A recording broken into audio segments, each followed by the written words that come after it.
I want you to do one thing for me today. And that's keep fighting. Keep going through this problem, this situation. Don't give up. Put one foot in front of the other.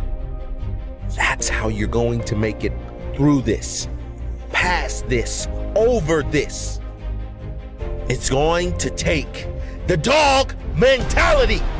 It's going to take you getting a hold of this thing and not letting go. You're going to have to fight and fight and fight till you can't fight anymore. Stress doesn't come from the facts. Stress comes from the meaning that we give to the facts. Yes, those things have happened, but the real question is, if we fight what's happened, we got a problem. We got to decide, what are we going to do with what's happened in our life? How are we going to take this? How are we going to mold this? How are we going to turn our life around? Because when you come up with a new meaning, you get a new life. A lot of times when people interrupt you, they're managing their own anxiety, boredom, procrastination by coming to interrupt you. They're creating reasons to interrupt their own work or their own emotional state by coming and interrupting you. That's what I realized was happening. What is the single force that controls the quality of your life? You got to start with what it is you really, truly want now. You got to start with that end in mind. And then once you understand there is a gap between where you are and where you want to be, here's all we do. We believe that the most powerful way to change anything is total immersion. Now I want you to ask yourself, do you give as good as you get? Add up what you're getting and weigh it against what you're giving, and then you will know whether you're really joined to anything. Life is hard. For every time you have a plan, a dream, an aspiration, or a goal, do you know what happens every time you have one of those? This thing comes along called life. So you've got to ask yourself, what's your why? What motivates you? What pushes you? What drives you? And if that thing is eternal, if nobody has to call you, if nobody has to prod you, if nobody has to reward you, if you are self-motivated and self-regulated, you can have it, you can be it, you can do it. Other than death, all failure is psychological. Does not mean that you won't lose some battles, because you will. We all will. But it does mean that as long as you don't surrender, as long as you don't quit, then you haven't failed.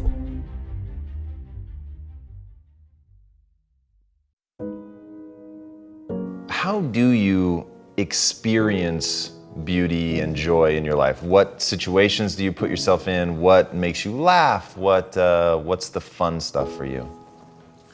It's funny you say that. I just retired from the military in November 2015. And I was going and going and going and going. And I never really, I was a happy guy, but I'm never in the moment of like sitting back and I want to travel here to have fun or do this or that. I've never been that person. But the first time I really got a chance to experience true happiness and true peace was so what I did to myself to become who I am today, it takes a great toll on your body.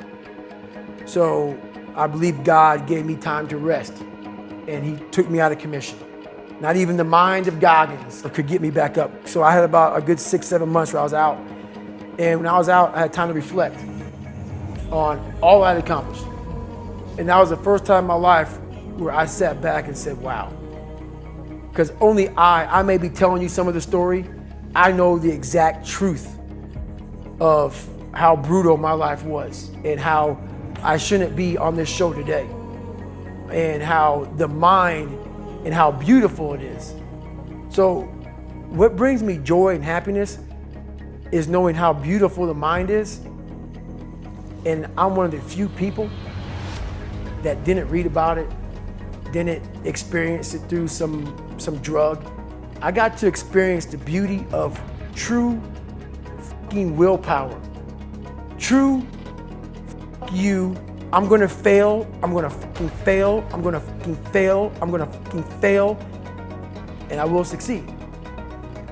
Just me talking about that gives me a feeling I know what I did. And I don't need to travel somewhere or to have this or have that.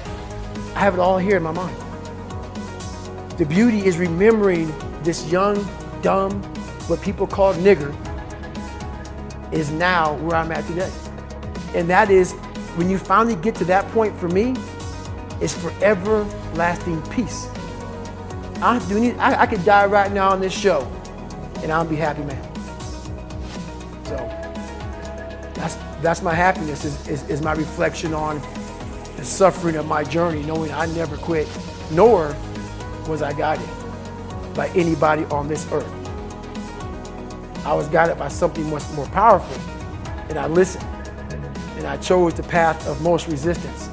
Talent not required. What does it mean that talent isn't enough, and how do you achieve greatness if you can't just rely on talent? Well, it's kind of one of those things, and I'm so glad that, we're able to have this conversation, because I feel that I'm one of those guys to kind of bridge the gap to help people understand the game of basketball a little more.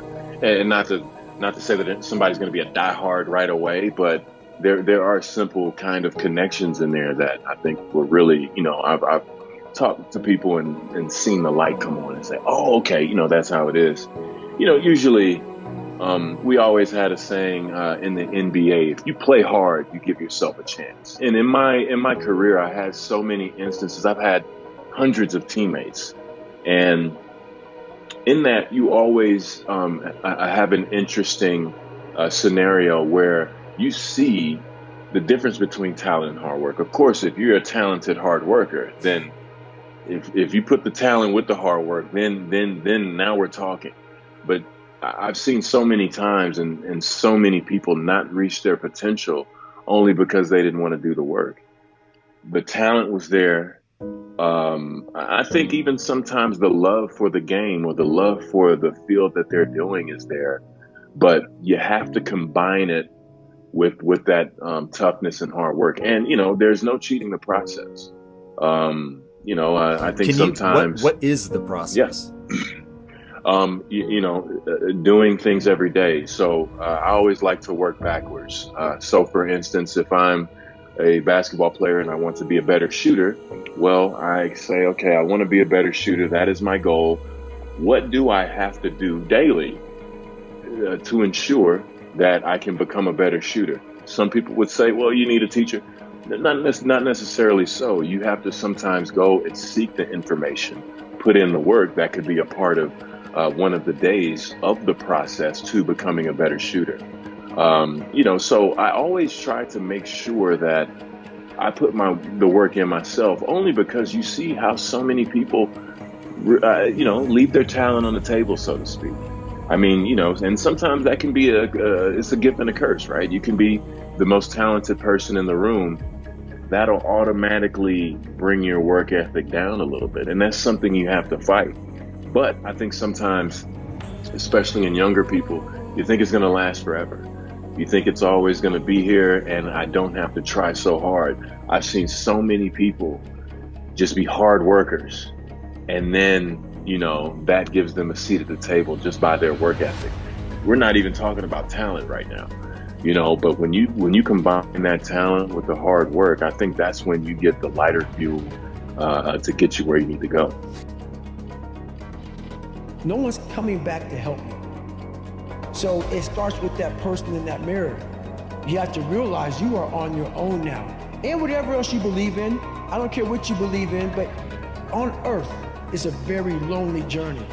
And it starts with the accountability mirror, looking at saying, hey, all these things are coming back. I have to face myself. The difference between vision and a goal is the finish line.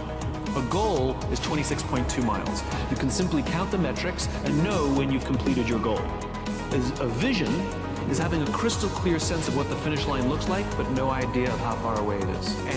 And the reality is you will spend your entire life never actually crossing the finish line, but the joy that every marathon you complete, you feel like you're getting closer. Every milestone that you accomplish makes you feel like you're getting closer and closer to the ideal, and this is what gives our life and our work meaning.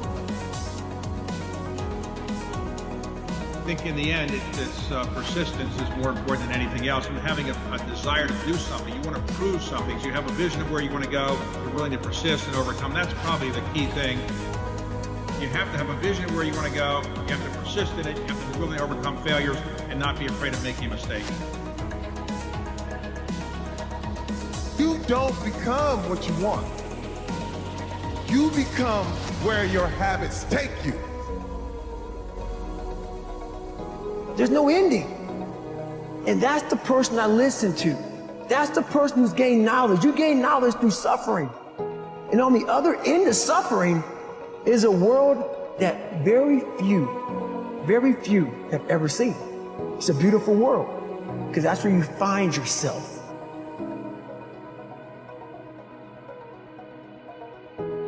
I thought, how about I just leap with my imperfection and then find my form of perfecting my imperfection while I'm soaring? How about I do that? How about you not wait to get it right? You figure out how does it look doing it wrong? How does that look? Because your 80% of right is somebody else's 159% of what they need. And when you want to do it right and you want to wait till you're not afraid and you want to wait till you have it all together, oh, you made it about you again. See, Nelson Mandela did it. He just did it not knowing if it were right. Mahatma Gandhi just did it not knowing if it were right. Mother Teresa just did it not looking for affirmation or confirmation. Is this right? Martin Luther King did it not even knowing if it would happen before his life ended. Because I have a dream. I mean, what are you waiting on? Are you willing to do it afraid?